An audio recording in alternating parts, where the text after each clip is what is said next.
말씀은 민수기 33장 50절로 34장 29절, 34장 끝까지인데요. 여리고 맞은편 요단강과 모압 평지에서 여호와께서 모세에게 말씀하여 이르시되 이스라엘 자손에게 말하여 그들에게 이르라. 너희가 요단강을 건너 가나안 땅에 들어가거든 그 땅의 원주민을 너희 앞에서 다 몰아내고 그 새긴 석상과 부어 만든 우상을 다 깨뜨리며 산당을 다 헐고 그 땅을 점령하여 거기 거주하라. 내가 그 땅을 너희 소유로 너희에게 주었음이라. 너희의 종족을 따라 그 땅을 제비 뽑아 나눌 것이니 수가 많으면 많은 기업을 주고 적으면 적은 기업을 주되 각기 제비 뽑은 대로 그 소유가 될 것인즉 너희 조상의 지파를 따라 기업을 받을 것이니라. 너희가 만일 그 땅의 원주민을 너희 앞에서 몰아내지 아니하면 너희가 남겨둔 자들이 너희의 눈에 가시와 너희의 옆구리에 찌르는 것이 되어 너희가 거주하는 땅에서 너희를 괴롭게 할 것이요 나는 그들에게 행하기로 생각한 것을 너희에게 행하리라. 제34장 여호와께서 모세에게 말씀하여 이르시되 너는 이스라엘 자손에게 명령하여 그들에게 이르라. 너희가 가나안 땅에 들어가는 때에 그 땅은 너희의 기업이 되리니 곧 가나안 사방 지경이라. 너희 남쪽은 에돔 곁에 접근한 신광야니 너희의 남쪽 경계는 동쪽으로 염의 끝에서 시작하여 돌아서 아그라빔 언덕 남쪽에 이르고 신을 지나 가데스 바네아의 남쪽에 이르고 또 하살라다를 지나 아스몬에 이르고 아스몬에서 돌아서 애굽 시내를 지나 바닥까지 이르느니라. 서쪽 경계는 대해가 경계가 되나니 이는 너희의 서쪽 경계니라. 북쪽 경계는 이러하니 대에서부터 호르산까지 그어라. 호르산에서 그어 하맛 어귀에 이르러 시닷에 이르고 그 경계가 또 시브론을 지나 하살에난에 이르나니 이는 너희의 북쪽 경계니라. 너희의 동쪽 경계는 하살에난에서 그어 스밤에 이르고 그 경계가 또 스밤에서 리블라로 내려가서 아인 동쪽에 이르고 또 내려가서 긴네렛 동쪽 해변에 이르고 그 경계가 또 요단으로 내려가서 여매에 이르나니 너희 땅의 사방 경계가 이러하니라. 모세가 이스라엘 자손에게 명령하여 이르되 이는 너희가 제비 뽑아 받을 땅이라. 여호와께서 이것을 9지파 반쪽에게 주라고 명령하셨나니 이는 루벤 자손의 지파와 갓 자손의 지파가 함께 그들의 조상의 가문에 따라 그들의 기업을 받을 것이며 므낫세의 반쪽도 기업을 받았음이니라.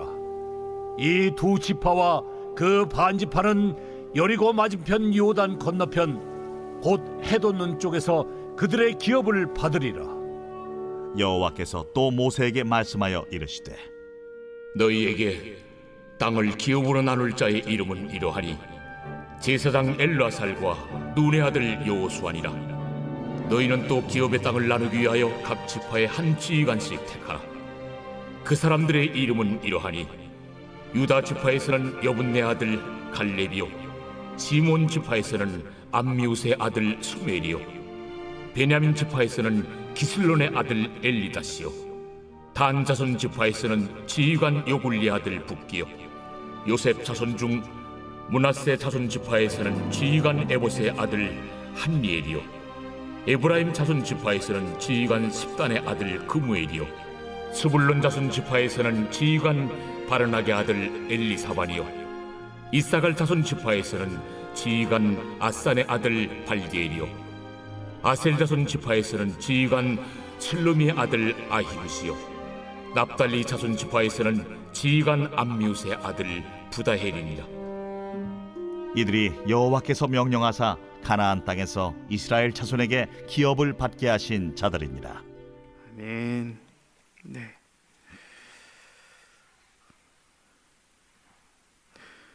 여러분, 국가에는 3요소라고 하죠. 국가의 3요소, 국민, 영토, 주권이라 그래서 그렇게 배우는데요. 오늘 말씀은 보면은 이 하나님 나라의 3요소가 나옵니다. 그러니까 땅에 대한 이야기가 나왔고요, 그렇죠? 그리고 우리가 마지막 부분에 읽었던 리더들을 세우면서 세워지는 사람들, 하나님의 백성들이 나오고 있고요. 그럼 주권은 무엇일까? 주권은 제가 말씀을 진행하면서 말씀을 드리겠습니다. 그래서 일단 33장 38절까지가 이제 광야 40년 동안의 여정이라는 거죠. 그리고 39절로 49절까지가 바로 요단까지 가는 여정이었고요. 그리고 39절로 49절은 요단 동편을 정복하는 이야기가 또 그 가운데 있고, 요단 동편을 정복한 것처럼, 그렇죠?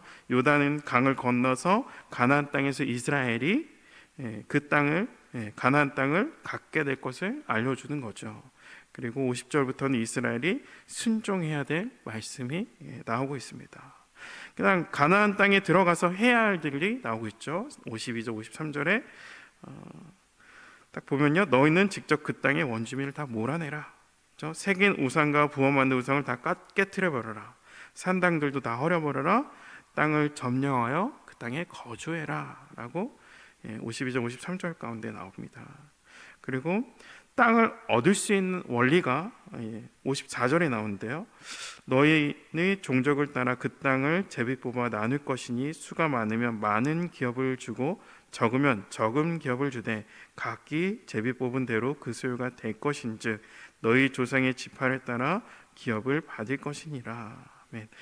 네, 내 마음대로 내 힘대로 우리가 가고 싶은 대로 가서 어떤 깃발 꽂아서 내 땅이야 하는 것이 아니라 제비를 뽑아야 한다는 거죠. 제비를 뽑아야 하는 의미, 여러분 제비를 뽑는 의미는 무엇일까요? 전적으로 하나님의 뜻에 순종해서 땅을 분배하고 기업으로 삼는 것, 이 하나님 뜻이라는 것이요. 그래서 바로 제비를 뽑는 것이 하나님의 주권을 인정하는 거예요. 하나님의 뜻을 따라 살아가는 것, 하나님의 주권을 인정하는 것, 바로 하나님 다스림 가운데 살아가는 거죠. 그리고 이후의 이야기가 이제 순종하지 않았을 때의 이야기죠. 55절 56절인데요. 우리 같이 한번 읽겠습니다. 너희가 만일 그 땅의 원주민을 너희 앞에서 몰아내지 아니하면 너희가 남겨둔 자들이 너희 눈에 가시와 너희 옆구리에 찔 것이 되어 너희가 거주한 땅에서 너희를 괴롭게 할 것이요 나는 그들에게 하기로 생각한 것을 너희에게 행하리라. 혹시 성경책에 표시할 게 있다면 55절 그 위에요, 사사기 2장 3절이라고 표시하면 좋을 것 같고요. 이유는 사사기 2장 3절 한번 읽어드릴게요. 그러므로 내가 또 말하기를 내가 그들을 너희 앞에서 쫓아내지 아니하리니 그들이 너희 옆구리에 가시가 될 것이며 그들의 신들이 너희에게 올무가 되리라 하였노라. 그러니까 이 말씀을 하고 있는 이 사사기의 말씀에 있는 지명이 복임이라는 곳이에요. 그러니까 이스라엘 백성이 하나님께 주신 땅을 정복하지 못했다는 거죠. 가나안 땅에 들어와서 그 족속을 몰아내지 못했다는 거예요.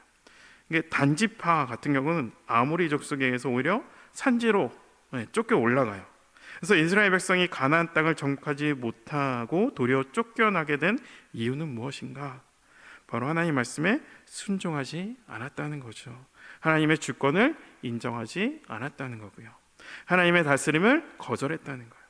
그 사실을 이스라엘 백성들에게 다시 한번 깨닫게 하는 장면이라는 거죠. 그래서 이스라엘 백성이 말씀을 듣고 소리를 높여 울었다라고 해서 그것을 복임이라고 했어요. 다시 민수기 33장을 정리하면요, 땅을 차지하는 원리가 사람의 방법이 아니라 우리가 하나님께 순종해야 된다라는 원리 가운데 있다는 거죠. 그래서 34장의 반복으로 이제 34장 볼 건데요, 34장의 반복이 나온 단어가 있다는 게 경계예요. 경계. 바로 하나님이 이스라엘 백성을 향해 땅의 경계를 알려주셨다는 거죠. 하나님 이스라엘 백성을 향해서 아무 계획 없이 또 아무 생각 없이 그냥 너희들이 가나안 땅에 들어가 내가 주기로 했어라고, 그렇지 않으시고 하나님께서 미리 그곳에 가셔서 그것을 보시고 그들이 백성들은 보지 않은 땅에 경계까지 알려주시는 거죠. 반드시 그 땅이 하나님께서 주신 땅이 맞고 전쟁하지 않았지만 이미 그 땅은 이스라엘 땅으로 여겨서 이스라엘에게 알려주십니다. 그리고 아직 요단 저편에 있지만 하나님은 이렇게 완벽한 지도를 가지고 있고 너에게 줄 것이다, 너에게 청사진을 가지고 있다, 그러니 나를 믿어라 하나님 지금 이스라엘에게 향해서 격려하고 있다는 거죠. 23년도 여러분 교회는 이제 50주년이라고 하죠. 여러분 우리의 기업의 경계, 여러분 우리는 모르게 고민스러울 수 있어요. 근데 기도하는 가운데 교회의 기업의 경계가 또 개인의 기업의 경계를 기도하실 때 하나님께 물으시고 여러분 응답 받으셨으면 좋겠어요. 앞서 행하시는 하나님께서 우리의 경계를 알고 계십니다. 그러니까 내가 직장에 만약에 승진해야 될 시기라면 정말 그 승진이 이 올해의 경계가 맞는지 여쭤보고요. 또 우리 가나안 땅을 취하고 우리의 가나안 땅을 취하고 어디인 줄 알아서 그 이상의 것을 품지 않는 것, 그래서 그런 남은 한 해를 보낼 수 있어서 하나님의 언약을 이루심을 다시 한번 경험하는 성도님 되시기를 축복합니다. 13절에 보면요, 모세가 이스라엘 자손에게 명령하여 이르되 이는 너희가 제비로 뽑아 받을 땅이라 여호와께서 이것을 9지파 반쪽에게 주라고 명령하셨나니. 그러니까 아직 정복되지 않은 땅이라고 말씀드렸죠. 그 땅에 대해서 경계도 말씀해 주시고 제비를 뽑아 나눠 주라고 말씀하세요. 또 정복하지 못한 땅임에도 불구하고 하나님께서 이렇게 제비를 뽑아야 될 것에서 계속 설명하는 이유는 무엇일까요? 여러분 이 명령은 사실 여호수아 13장에 가면 이루어져요. 그러니까 여호수아가 12장에 제비를 뽑는 일을 앞에 두고 있어요. 그러니까 이미 하나님께서 명령하셨기에 여호수아가 이 상황을 알고 있죠. 그래서 제비를 뽑아야 하는데 제비를 뽑기가 되게 애매한 상황이 생겨요. 그 상황에서 나서는 사람이 한 명이 생기는데 바로 갈렙이라는 사람이 나세요. 그 사람이 나와서 뭐라 하죠? 이 산지를 내게 주소서라고 이야기하죠. 남쪽 지역 헤브론 산지를 이 갈렙이 취하게 돼요. 그러니까 유다 지파 갈렙이 이야기하는 이 산지를 내게 주소서는 그 땅은요, 땅 중에서 사실 이스라엘 백성들이 땅 중에서 사실 피하고 싶은, 그러니까 제비를 뽑으면 이제 꽝 같은 그런 거 있잖아요. 아무도 갖고 싶어하는 그 땅. 근데 헤브론에 있는 그 땅이 그랬어요. 근데 유대 지파가 받은 땅이었어요. 헤브론 땅은 피하고 싶은 상황이라 여호수아가 그 모든 상황을 알기에 제비를 뽑지 못하고 있는 그 상황에 그때 갈렙이 어려운 상황에 그 어려운 땅을 취하면서 이 제비가 순조롭게 이루어집니다. 여러분 제비를 뽑는 이유는 제비를 뽑는 것이 하나님의 뜻, 그렇죠? 말씀드렸듯이 그 하나님의 주권이라는 거죠. 그래서 그 뜻이기에 순종하게 되어 있어요. 잠언 18장 18절에 보니까요, 제비를 뽑는 것은 다툼을 그치게 하여 강한 자 사이에 해결하게 하느니라. 그래서 하나님께서 제비를 통해서 분열과 다툼을 일어나지 않게 하신다라는 말씀이 있고요. 또 똑같이 잠언 16장 33절에요, 제비는 사람이 뽑으나 모든 일을 작정하기로는 여호와께 있느니라. 아멘. 네, 즉 이스라엘 백성을 보고 땅의 경계를 정해줄 뿐만 아니라 너희들이 그 땅을 차지하고 난 다음에 그 땅의 분배는 제비로 해야 된다는 거죠. 그러므로 제비를 통해서 하나님의 주권을 인정하는 거죠.